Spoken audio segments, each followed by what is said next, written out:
teman-teman masih semangat ya dalam menjalankan atau menyelesaikan tugas PPG-nya. Di sini saya kembali menghadirkan atau membuatkan video tentang bagaimana cara membuat tugas refleksi. Pada video sebelumnya sudah tampil ya video tentang cara membuat tugas atau contoh tugas mandiri. Kali ini saya akan buatkan contoh tugas refleksi. Bagi yang belum melihat, menonton video sebelumnya, silakan dilihat dulu ya tentang tugas mandiri pedagogik. Nah, apa sih yang menjadi tugas dari tugas refleksi modul pedagogik ini? Tugasnya adalah dari modul yang Anda pelajari, silahkan pertama pilih materi yang menarik dan deskripsikan materi tersebut. 2. Lakukan analisis implementasi dan penerapan materi tersebut. 3. Tuliskan pengalaman praktis dari proses pembelajaran yang mendukung atau bertentangan dengan materi yang dipelajari. 4. Uraikan tantangan yang dihadapi dan hikmah lesson learned yang didapatkan. 5. Buatkan rencana aksi penerapan materi tersebut dalam kegiatan pembelajaran. Nah, ini dia contoh ya, contoh tugas refleksi, tugas mandiri pedagogik PPG PAI. Dan pada tugas refleksi ini saya lebih fokuskan adalah materi tentang TIPEK. Nah, di materi TIPEK itu ada 3 pembahasan ya, dan di sini ada beberapa pembahasan. Di sini saya membahas merefleksi hanya poin kecil saja, yaitu adalah tentang teknologi content knowledge atau TCK. Nah, yang pertama adalah deskripsi materi. Teknologi Content Knowledge atau TCK adalah kemampuan seorang guru dalam memahami dan mengintegrasikan teknologi dengan materi pelajaran. Dalam konteks ini, teknologi bukan hanya alat bantu, tetapi juga sarana untuk menyampaikan materi dengan cara yang lebih menarik, interaktif, dan relevan dengan kebutuhan peserta didik. TCK menekankan bahwa pemilihan teknologi harus mempertimbangkan karakteristik konten yang diajarkan agar menyampaikan materi menjadi lebih efektif dan mudah dipahami.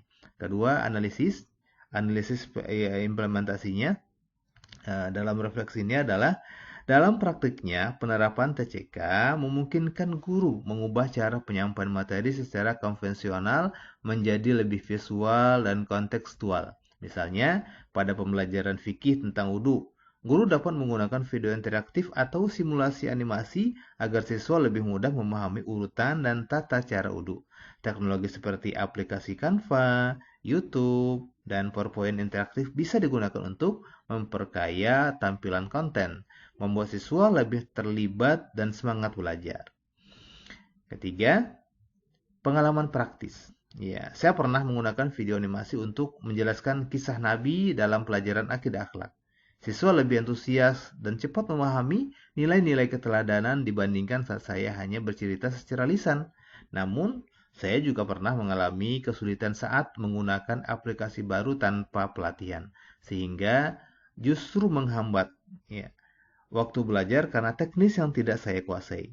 Dari situ saya sadar bahwa penguasaan teknologi tidak kalah penting dari niat untuk menggunakannya. Yang keempat, tantangan dan hikmah. Ya. Tantangan utama dalam penerapan TCK adalah kurangnya pelatihan guru tentang teknologi pendidikan dan keterbatasan fasilitas di sekolah.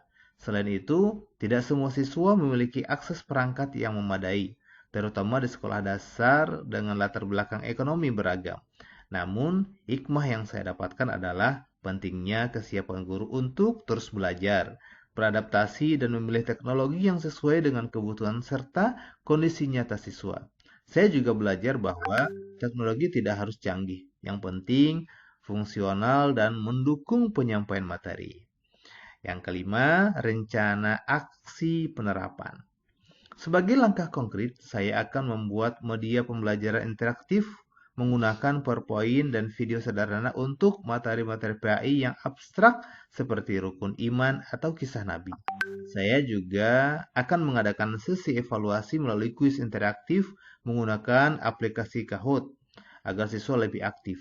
Ke depan, saya berencana mengikuti pelatihan TIK bagi guru dan membentuk kelompok belajar kecil antar rekan guru untuk berbagi keterampilan dan ide dalam menggunakan teknologi pembelajaran berbasis TCK. Nah, ini contoh dari tugas refleksi. Jadi, teman-teman bisa menentukan apa nih yang bisa direfleksikan dari materi dari 8 materi tersebut ya. Jadi kalau kita memilih judul besarnya terlalu luas ya cakupannya, maka diperkecil saja ya, diperkecil saja cakupannya di dalam TIPEK itu. Kalau kita mengambil temanya TIPEK jadi lumayan luas ya, maka saya mengambil tema kecil dari TIPEK tersebut. Ya, mudah-mudahan contoh ini bermanfaat dan bisa menjadi inspirasi bagi teman-teman semuanya dalam membuat tugas refleksi modul pedagogik. Sekian. Wassalamualaikum warahmatullahi wabarakatuh.